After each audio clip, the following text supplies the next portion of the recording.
Trey's Trades on YouTube, Trey Collins. And Trey, first I got to say congratulations, my man.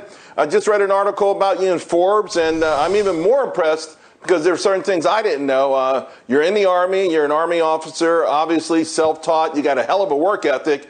If you can, let's just share with the audience, just how you became so big on YouTube, I know it's over 330,000 subscribers.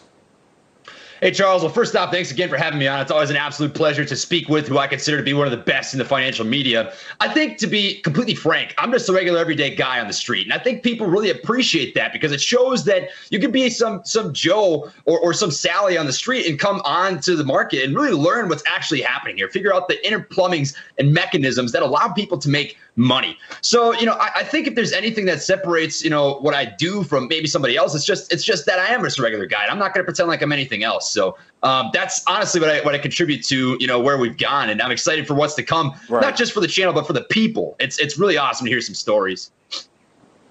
Yeah, and of course the article talks about your long-term goal, right? Because as you learn and you dig deeper and deeper, you educate other investors. That's why you're so popular. One thing that stuck with me when I looked at that, the tweets the last few days that I've seen from you, you talked a lot about the Federal Reserve, the repo program, and things like that. I don't think Wall Street believes that the apes even know anything about that. Why do you think it should matter to individual investors? I actually had a pretty long phone call with my good friend Matt Coors. You had him on as a guest one time about the repo market, and we kind of came to the same conclusion. I'll quote him here. He said it's kind of like the plumbing in your house. Like, you don't really care about it until something goes wrong, then you really care about it.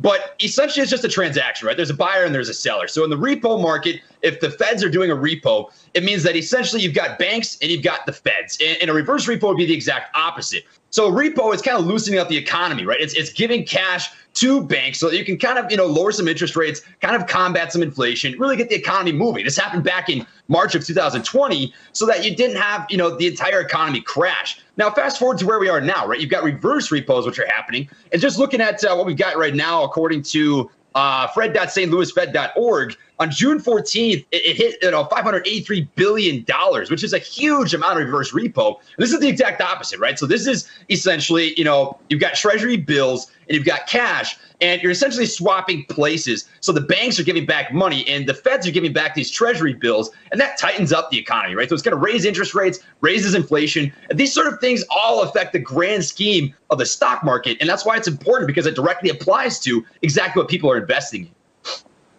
Right.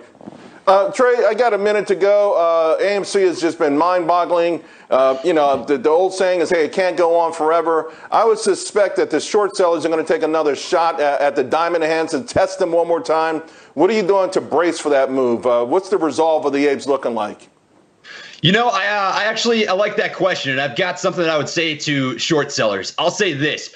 It doesn't matter if people think you're right. You just have to be right. That's how the stock market works. There's somebody that's right and there's somebody that's wrong. I like to think that the apes are the ones that are going to be right, and I think the apes think that too, and that's what I have to say about that. Well, I continue to watch. Everyone else does as well. It's a fantastic thing. Just keep learning. I'm telling you, what you're doing is absolutely right. Keep learning, keep teaching yourself. There'll be trial and error because everyone goes through that, but a lot of folks are looking up to you. And I want to also personally say thank you for your service to this country and your commitment to learning and sharing your knowledge in the stock market. Thank you so much. I hope it's a lifelong endeavor for you, Trey. We'll talk to you again. Hey, thanks, Charles. Appreciate it. All right.